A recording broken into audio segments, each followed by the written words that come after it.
Salut Prad. Salut. Ça va? Salut Rémi, ça va, ouais. Et toi? Ben ça va bien, merci. Bonne année. Ouais, merci, toi aussi.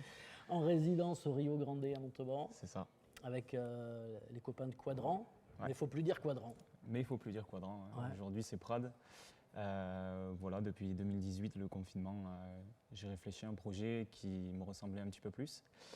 Et naturellement, je me suis tourné vers de la pop française aux influences hip-hop et électro. Gridon et Noriana qui sont derrière nous là en ce moment. Qui sont Lucas et JB du groupe Quadrant. Ouais. Eux se sont formés à la MAO pendant le confinement, donc musique assistée par ordinateur, et qui collait bien du coup à ton univers. À mon univers, et aussi à la période Covid où on ne peut plus se retrouver à jammer et tout ça comme avant. Et du coup, voilà, je me suis tourné naturellement vers eux pour ce projet-là. D'accord. Avec des morceaux que tu as composés, écrits pendant le confinement. C'est ça. Ouais. J'ai profité du confinement pour enlever ce point noir qui était l'écriture et je me suis vraiment mis à ça. On s'arrête là-dessus sur le point noir de l'écriture. Ça veut dire que tu as pris un coach, je sais que tu es en formation à Octopus en ce moment. Ouais. Est-ce qu'il y a au sein de cette formation musicale et professionnelle des coachs d'écriture aussi ou pas Non, du tout. Il n'y a pas de coach d'écriture. Je l'ai fait tout seul dans ma chambre en écoutant mes influences et tout ça. Voilà, ouais. J'ai appris comme ça. Mais la formation Octopus ouvre beaucoup de portes sur tout ce qui est des musiques actuelles. Vraiment, c'est assez complet. Ouais, alors donc en écoutant tes influences, comme par exemple Léo Ferré, étonnant comme influence pour un jeune comme toi, puisque tu reprends avec Wakan. Ouais, c'est une influence parmi tant d'autres parce que j'ai commencé par la chanson française et en fait avec le temps, c'est une chanson qui pour moi traverse les générations, le texte parle encore aujourd'hui. Et j'ai commencé par la chanson française et donc je me suis dit rendre hommage à ce qui m'a fait commencer la musique au final, le chant. Et pourquoi pas prendre un grand de la chanson française qui est Léo Ferré. Ouais. Le danger avec des influences comme ça, c'est d'avoir du mal à s'en sortir en fait. Hein. On a vu des chanteurs aimer tellement Brel que quand ils étaient sur scène, ils étaient trop bréliens, quoi. Ils n'arrivaient pas à s'en sortir, ce qui n'est pas le cas. Hein, non, ouais.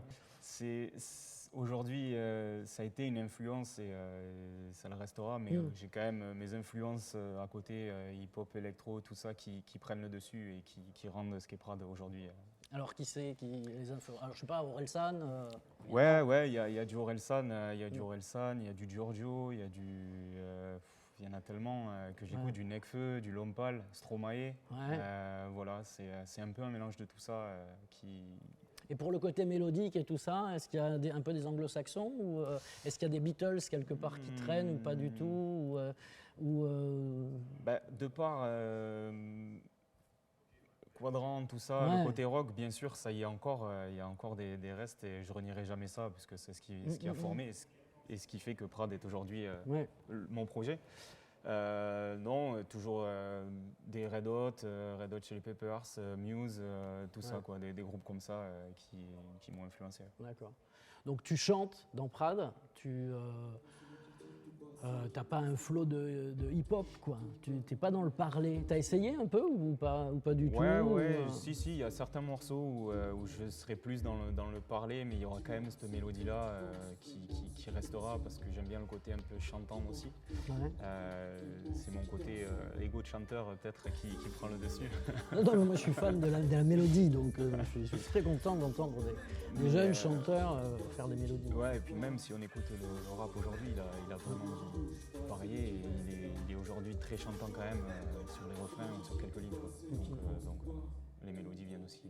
Un mot sur la larme, parce que c'est une larme. C'est une larme, c'est ça, exactement. Que tu t'es peinte sur... En plus, tu l'as fait au marqueur indélébile, non. On a évité ça, mais... ouais, en fait, ma musique et mes textes parlent de la dualité, donc ce qu'il y a dans ma tête et ce que moi je ressens. Et du coup, j'ai voulu jouer sur ça, une larme d'un côté, et en 2022, ça sera moi qui souris, qui fera cette dualité-là. D'accord. Bon, la résidence se passe bien, tu es là toute la semaine pour travailler quoi exactement ? Ouais, j'ai la chance d'être au Rio pour cette résidence, dans une salle qui met tout à disposition et c'est très, voilà, c'est très propre. Comme objectif ? Alors du coup, mettre en place le live, le set, qui représenterait au mieux ce qu'on entend sur les plateformes et tout ça. Parce que c'est tout nouveau pour moi et pour aussi les musiciens, mettre des séquences, jouer par-dessus, et tout ça, puisqu'avant, un groupe de rock, c'est vraiment on branche nos amplis et puis let's go, c'est parti. Et du coup, travailler ce son-là. Et aussi, demain, j'ai Stéphane Bertolio qui vient, un coach scénique, pour nous coacher sur scène, moi et aussi les deux musiciens, pour qu'il y ait vraiment un vrai show mis en place. Et là, on voit Cédric au loin, là-bas, qui est en train de... Je vérifie qu'on le voit bien, ouais, on le voit. Qui est en train de faire le coach aussi, non? Qu'est-ce qu'il apporte, Cédric? Cédric nous apporte beaucoup. En termes de son, on voit ce qu'il faut remixer et tout ça sur les sons aussi en façade. Beaucoup aussi le scénic, puisqu'il a été aussi coach scénic. Voilà, donc il fait un pré-coaching par rapport à Stéphane. D'accord, la mise en place, voilà, il s'occupe de toute la mise en place. Bon, jeudi, vous êtes en direct sur CFM Radio. Il paraît, ouais. À partir de 19h, concert avec les gens assis. Bon. C'est comme ça. Voilà. Assis ou debout, on donnera tout pour que ça se voit pas. Bon, je vous laisse bosser. Super, merci. Allez, merci beaucoup Rémi. Ciao. À bientôt.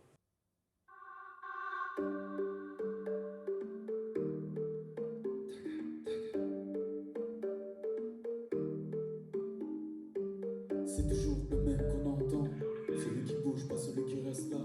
C'est toujours le même qu'on attend, celui qui dit tout bas, celui qui pense tout bas.